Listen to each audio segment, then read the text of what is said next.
You've been sold a lie your whole life. Worse than that, you've been repeating it to yourself. Somewhere right now, while you're watching this, there's a person out there living the very life you told yourself could never be yours. They're walking into rooms and owning them while you shrink back. They're receiving the respect you've begged for. They're building the empire you scroll past at 2 a.m, heart aching, wondering, when will it be my turn? I used to live in that exact same torment. I'd see people half as talented as me, collecting double the opportunities. I'd sit there asking, why not me? Why do I always have to explain, justify, and prove my worth to people who wouldn't recognize it, even if it hit them square in the face? That kind of rage, the boiling kind, the one that gnaws at your stomach, comes when you realize you've been playing a game designed to keep you losing. And then something shifted. I discovered the game isn't broken. It isn't even unfair. The truth is far simpler and far harder. Nobody ever taught you the real rules. While you were raised to play nice, wait patiently, and follow instructions, others were learning how power actually works. While you mastered likability, they mastered influence. While you rehearsed apologies for existing, they built unshakable confidence. And here's the brutal truth nobody wants to tell you. You're not falling short because you're not good enough.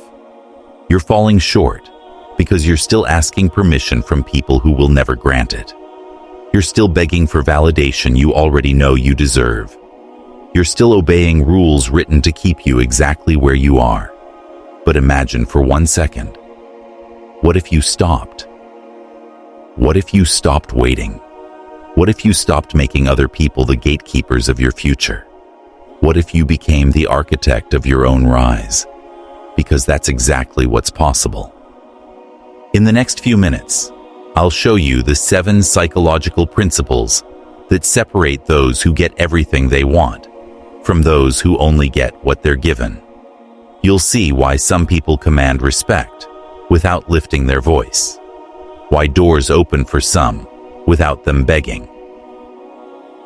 Why some live as kings while others serve like subjects. This isn't feel-good fluff. It's precision psychology. By the end, you won't just think differently. You'll carry yourself differently in every room you enter. But before we dive in, I want you to anchor this with one simple affirmation. I'm not asking anymore. I'm choosing. Drop it in the comments and type it like you mean it. Because once you embrace that mindset, asking for permission will feel like betraying yourself. Now, let me share the first and most painful lesson I had to learn. Your mouth is your enemy. I was 23 the first time I learned this. Picture me in a boardroom surrounded by people who earned more in a month than I pulled in a year. I was desperate to prove I belonged. I filled every pause with nervous chatter, every silence with forced humor. I thought participation meant talking. I thought my worth was measured in volume. I couldn't have been more wrong, because the most powerful man in that room barely said 10 words. 10. Yet every time he opened his mouth, people leaned in. When he asked a question, the room shifted. When he stayed silent, everyone else squirmed, overshared, and exposed themselves without even realizing it. That's when it struck me like a lightning bolt. Silence is power. Every word you spill is information you're giving away. Every explanation is a weakness exposed. Every time you rush to make others comfortable with silence, you're telling them their comfort matters more than your authority. Silence terrifies people. It forces them to face their own thoughts.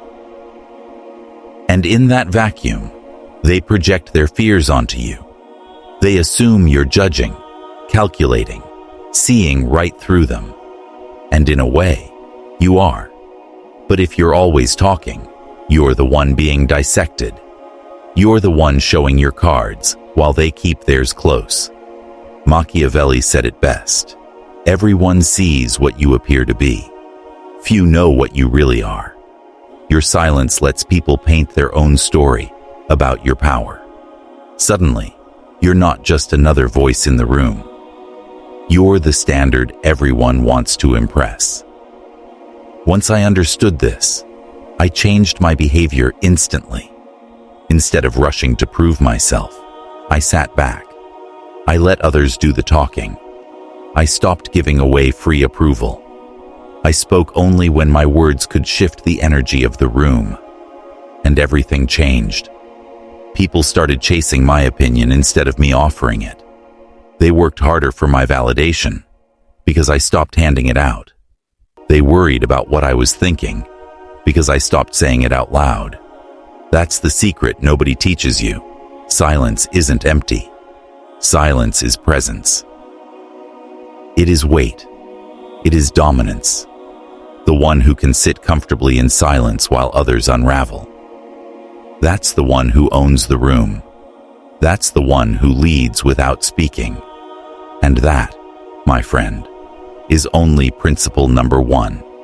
They don't need to explain themselves to command a room. They don't need noise to draw eyes. Silence is not weakness. It's proof that true power doesn't beg for attention. It already owns it. Number 2, your feelings are not your facts. 2 years ago, someone I trusted with every piece of my heart turned that trust into a weapon. They didn't steal my money. They didn't harm me physically. They did something worse.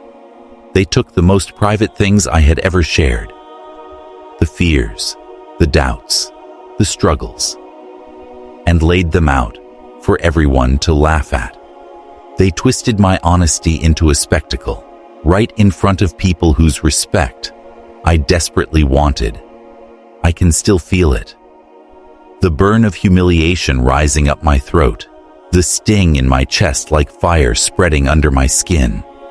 Every instinct screamed at me to fight back, to yell, to defend myself, to make sure everyone knew the truth.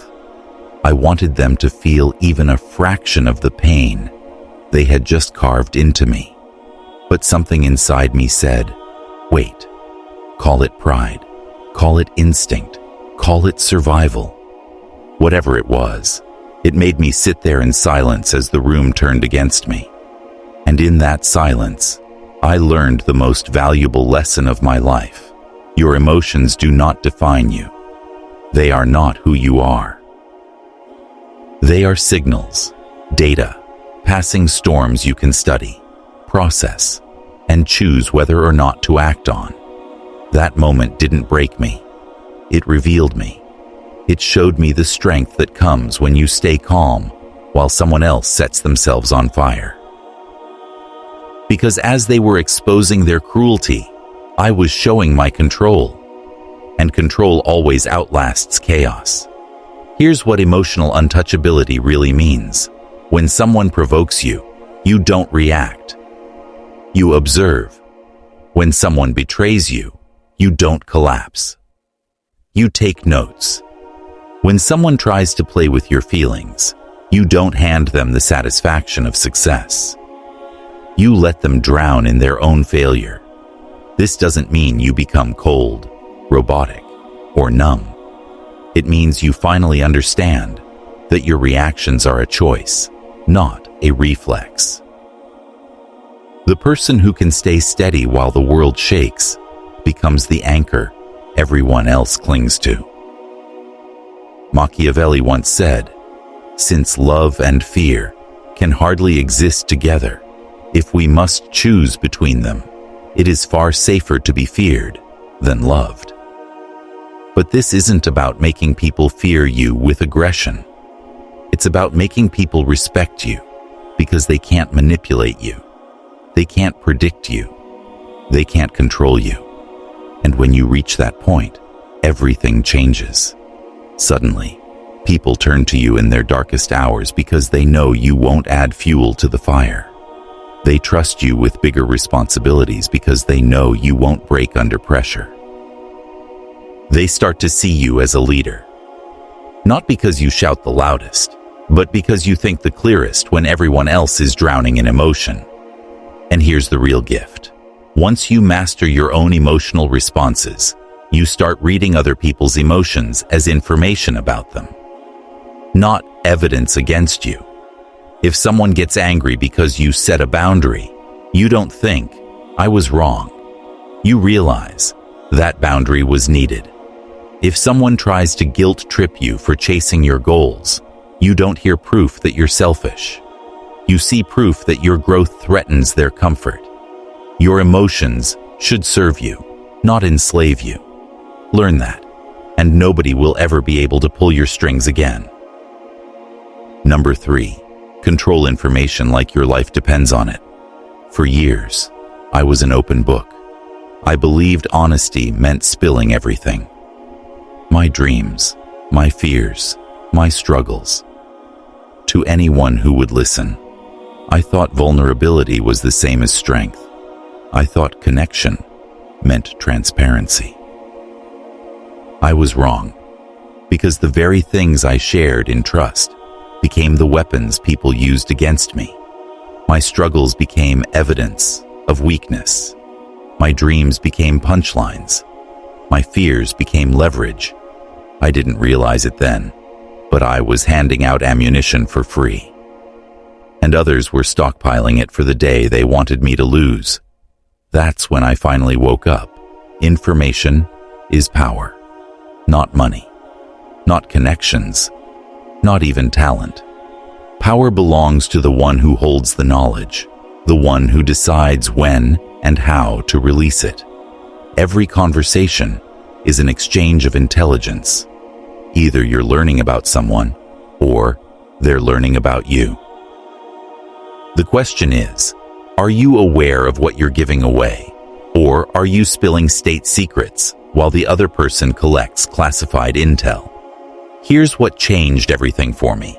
I started treating my personal information like it was a classified document. Not because I had something to hide, but because I finally understood the value of scarcity. Mystery commands respect. Privacy builds authority. The less people know about your inner world, the more they have to respect the results you deliver in the outer world. Watch the most powerful people you know. They aren't the ones talking nonstop about their goals, their plans, or their feelings. They're the ones who speak rarely, but when they do, every word lands like a hammer. They aren't the ones showing their blueprint to the world. They're the ones quietly building skyscrapers while everyone else is still trading gossip. Because in the end, power isn't about how much noise you make. It's about how much you choose to reveal. How much do you actually know about the private struggles of the people you admire? Their precise plans? The emotions running through their heads moment by moment? Almost nothing. And that's not by chance. It's intentional. They understand a simple truth. When people can't trace how you achieve what you achieve, they're left with no choice but to respect the fact that you do. Machiavelli once wrote, "The wise man does at once what the fool does finally." Most people reveal everything only when life backs them into a corner. The wise, however, decide what to reveal, when to reveal it, and to whom. That difference is the line between power and weakness. Your challenges, your strategies, your next moves. These aren't rights other people are entitled to. They're privileges. And only those who earn your trust should ever receive them. But while you're becoming more disciplined about what you share, there's something equally important you must do. Become intentional about what you gather. Listen closely to people when they think you're not really listening. Notice what they reveal when they're bragging, when they're justifying failures, or when they're chasing your sympathy. Human beings leak more truth than they realize. Complaints expose weaknesses.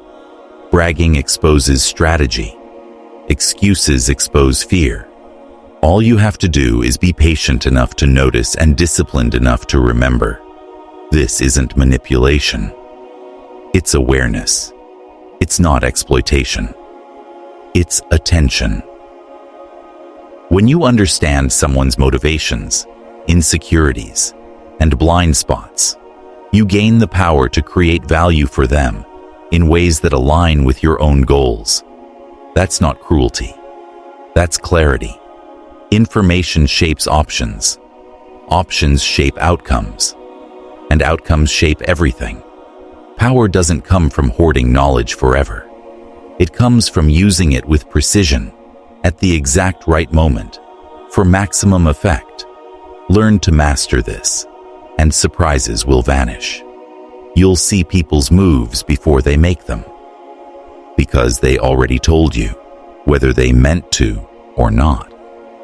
Number 4, make yourself irreplaceable through ruthless competence.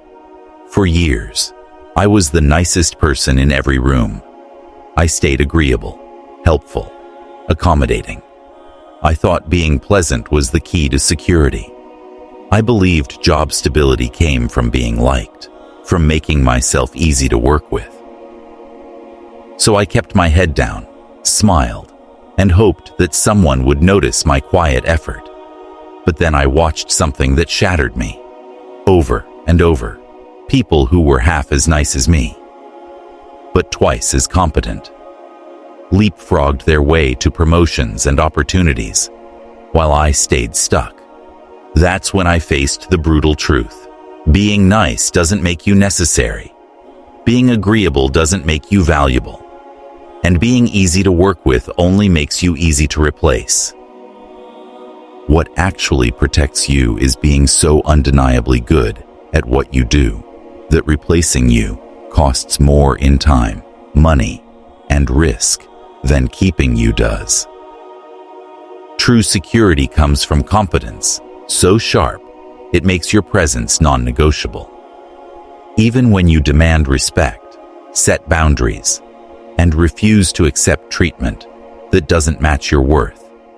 That realization cut deep, because it forced me to admit something I didn't want to face. I had been leaning on likability to cover up mediocrity. I had been using charm as a substitute for real skill. I had been relying on personality when what I needed was performance.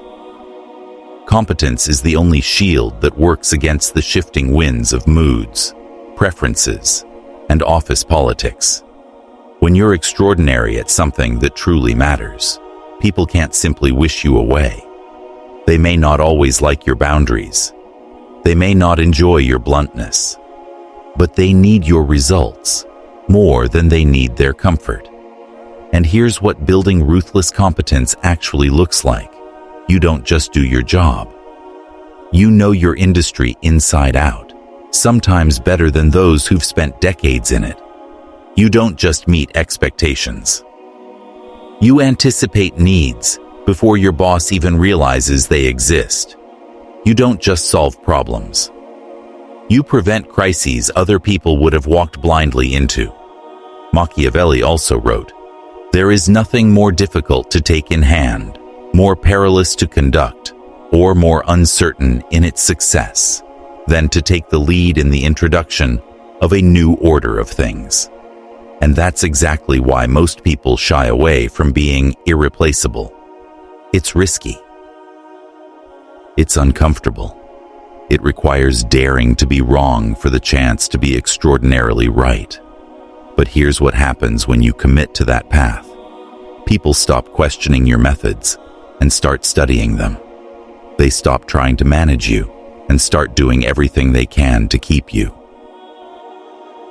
Your value becomes so undeniable that even your critics can't argue against it. I learned this the hard way. By becoming obsessed with being the absolute best at something that mattered. Not the nicest, not the most agreeable, the best. I studied until I knew what others didn't. I solved problems people had long accepted as permanent. And in doing so, I crossed the invisible line from replaceable to indispensable. Because in the end, it's not your charm that secures your place. It's your competence. Ruthless, undeniable competence.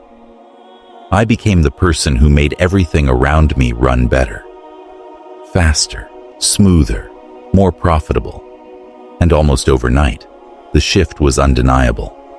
The same people who once ignored my ideas started asking for my advice. The same people who once saw me as replaceable started offering me opportunities they would have never considered before.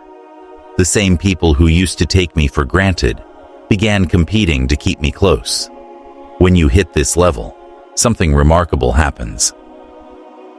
You stop measuring yourself against other people and start measuring yourself against the person you were yesterday.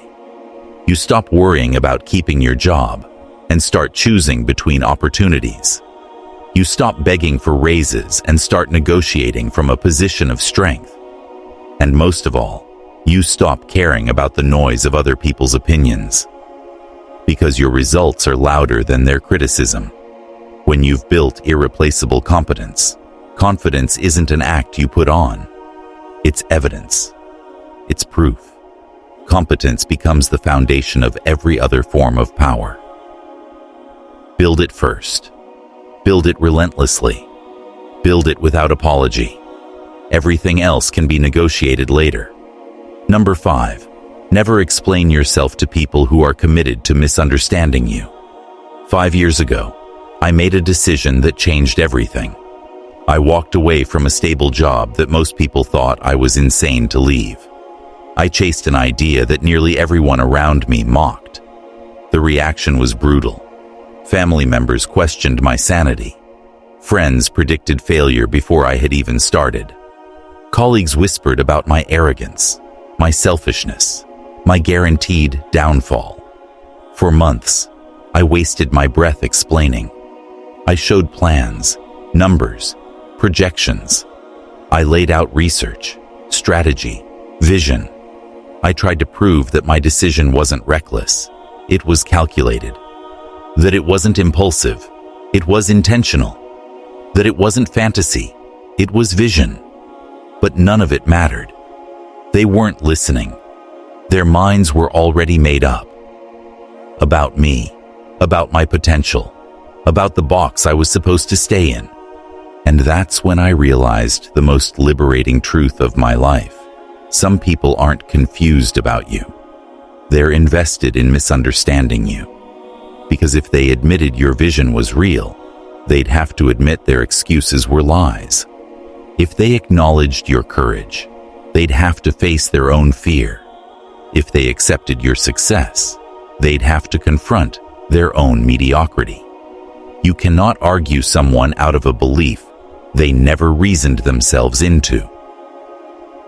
You cannot convince someone to respect you if their entire identity is built on feeling superior to you. You cannot make someone see your worth when their comfort depends on believing you have none. Machiavelli wrote, "Men judge generally more by the eye than by the hand. For everyone can see what you appear to be. Few experience what you really are." And the people committed to misunderstanding, you don't want to experience the real you. They want to preserve their distorted version of you, no matter what evidence you put in front of them. But here's what changes everything.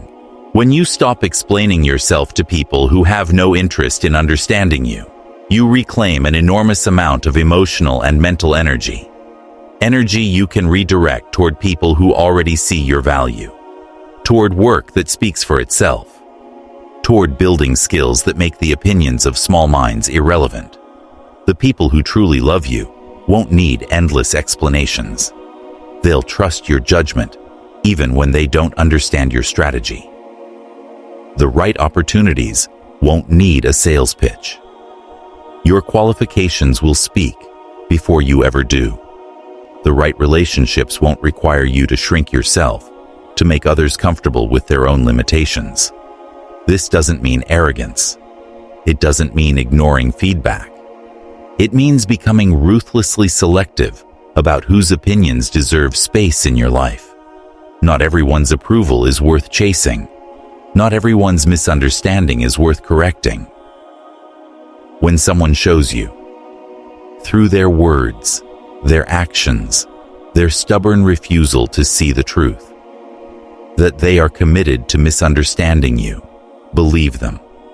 Then withdraw your energy and invest it in people who are committed to understanding, supporting, and growing with you. Your worth does not decrease because someone else can't see it. Your value does not disappear because someone else needs to underestimate you. Stop handing power to people who've already decided you don't deserve it. Some people need you small to feel big.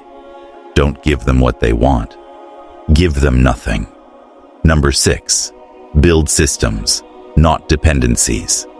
For the longest time, I thought freedom was just a feeling. That little rush when you imagine leaving it all behind. No responsibilities, no obligations, no one to answer to. I thought freedom was being able to do whatever I wanted, whenever I wanted. But that wasn't freedom. That was chaos. Real freedom isn't about tearing down structure. It's about building the right ones. Freedom is the result of systems designed to serve your goals, not someone else's agenda. It's creating frameworks that keep moving, whether others help or not, that generate results with or without approval, that create value even when no one's watching. Most people never figure this out. They spend their entire lives tethered to other people's moods, schedules, and decisions. Their happiness depends on their boss's approval. Their paycheck depends on their employer's budget. Their sense of worth depends on whether their partner validates them. Their social lives hinge on other people's availability. They call it connection, but it isn't connection. It's dependence dressed up with pretty words. It's voluntary imprisonment with better branding. If your emotional balance, your financial stability, your daily rhythm all depend on the consistency of others, you're not living your life. You're renting it. And the landlord can evict you at any time. I didn't learn this lesson gently. I learned it when every pillar of my life collapsed in the same month. The job I thought was untouchable was gone overnight. The relationship I thought was forever ended without warning. The friends I thought were loyal vanished when standing by me became inconvenient. That month stripped me down to the truth. Nothing I thought was mine had ever truly been mine. Everything was on loan. And in that devastation, I stumbled onto the question that saved me. What would my life look like if it didn't depend on anyone else's approval, participation, or stability? Machiavelli once said, "Everyone wants to go to heaven, but nobody wants to die. Everyone craves independence, but few are willing to pay its price. The price isn't money. It's discomfort. It's delayed gratification. It's the discipline to build something lasting instead of something immediately pleasing. Building systems means thinking further ahead than most people are comfortable with. It means creating multiple streams of income instead of clinging to one fragile paycheck. It means sharpening skills that travel with you no matter where you go, instead of depending on one company's training program. It means creating your own validation system instead of begging for praise. It means designing your own schedule instead of living by someone else's calendar. This isn't selfishness. It's strategy. It isn't isolation. It's independence. Systems don't cut you off from people. They free you to engage with them by choice rather than desperation. You can collaborate without losing control. You can commit without surrendering yourself. When I started building systems instead of relying on others, everything shifted. I stopped being afraid of someone else's bad mood because my stability no longer depended on their approval. I stopped fearing economic instability because I had multiple skills and multiple ways to earn. I stopped panicking about relationships ending Because my self-worth wasn't built on someone else's presence. Systems create options. Options create power. Power creates freedom. When you have systems, you don't have to tolerate disrespect, cling to unfair treatment, or trade your values for a sense of security. You can walk away from anything that doesn't serve you, because you've already built alternatives that do. Dependencies make you negotiable. Systems make you sovereign. The choice is yours, but make it quickly. Every day you spend building someone else's system is a day you're not building your own. Number 7, embrace strategic ruthlessness. This is where we separate people who want to feel powerful from people who actually become powerful. This is where the dreamers fall away and the doers step forward. And most people won't follow you here because they don't want to hear what real power demands. 3 years ago, I had to fire my best friend, not from a job, from my life. We had grown up together, shared dreams together, built memories together. But somewhere along the line, our paths split. I was building, moving, growing.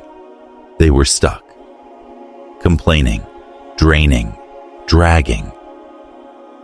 Every conversation became another excuse for why they weren't changing.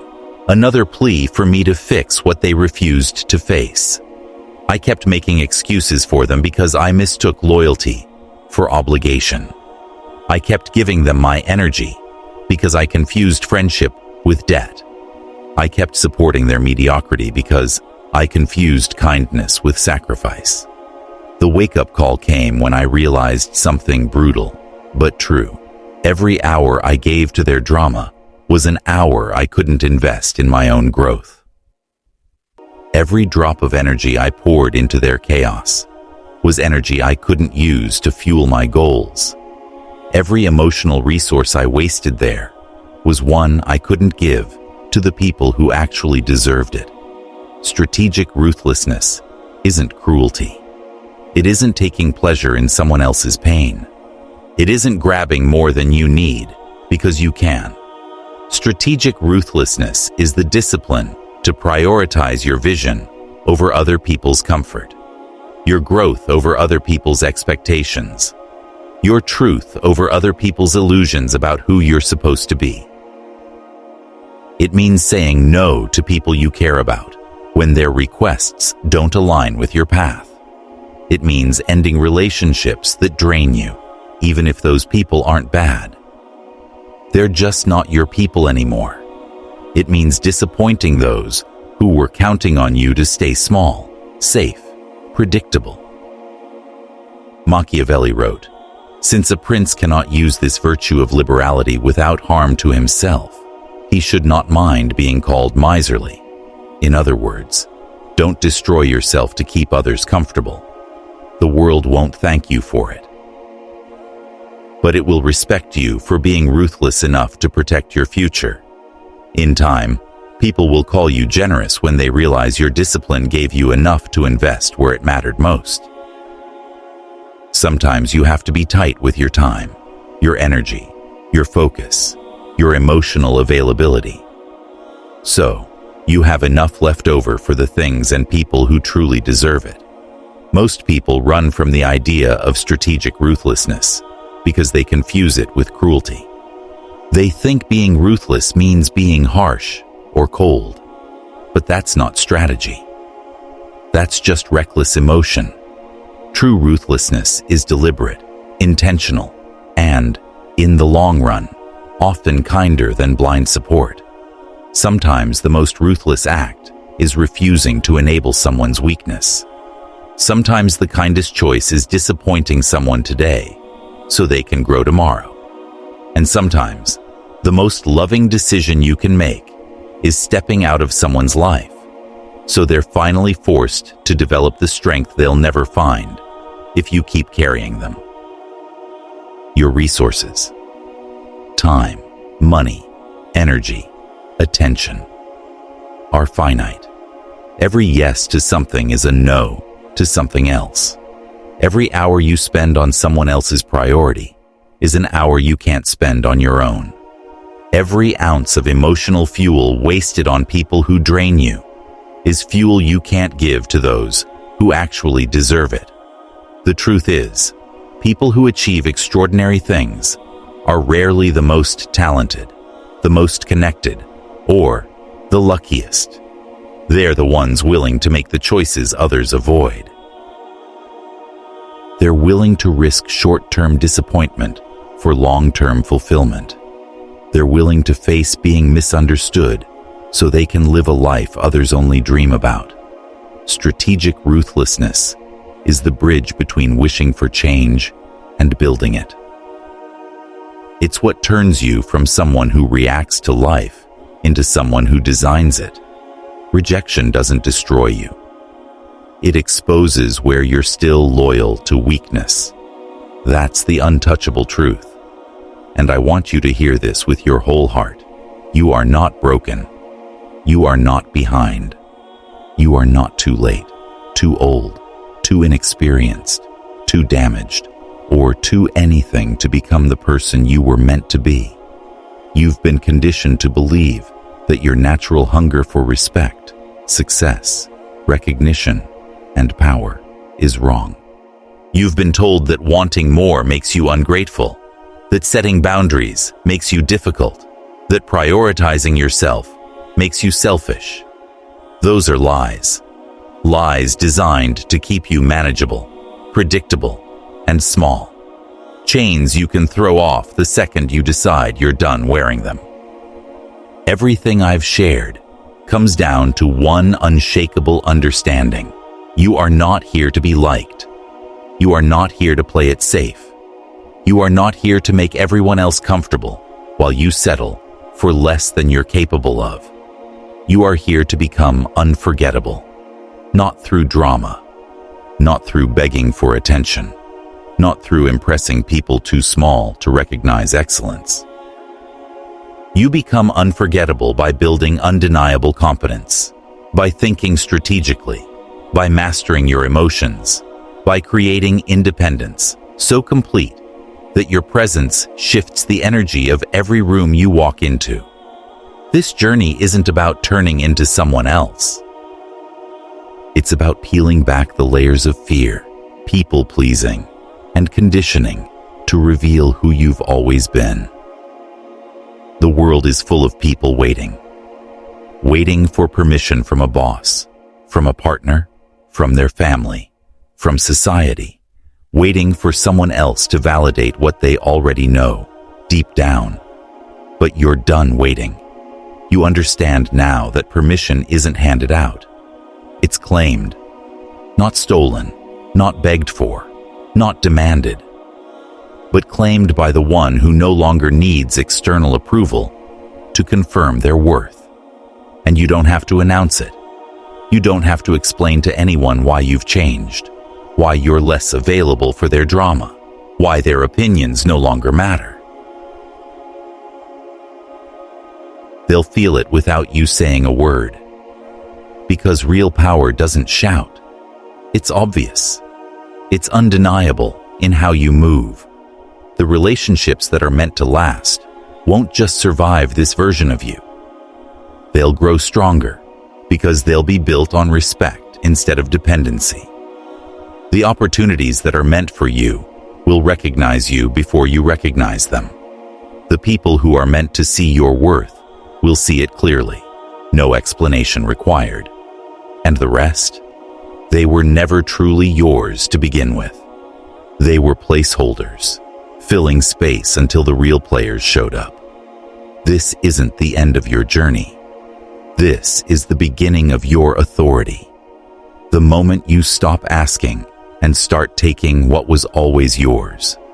The moment you stop explaining yourself to people committed to misunderstanding you and start building with those committed to growing beside you. The moment you stop trying to be everything to everyone and start being irreplaceable to the right people. You've always had what you needed to become untouchable. The only question left is whether you're finally ready to stop pretending you don't. You don't need to be louder. You just need to be the one they never forget. Even in silence. If you're done being controlled, take this as your signal. If you're ready to become untouchable, step forward. You don't need permission anymore. The time has come to claim what's yours.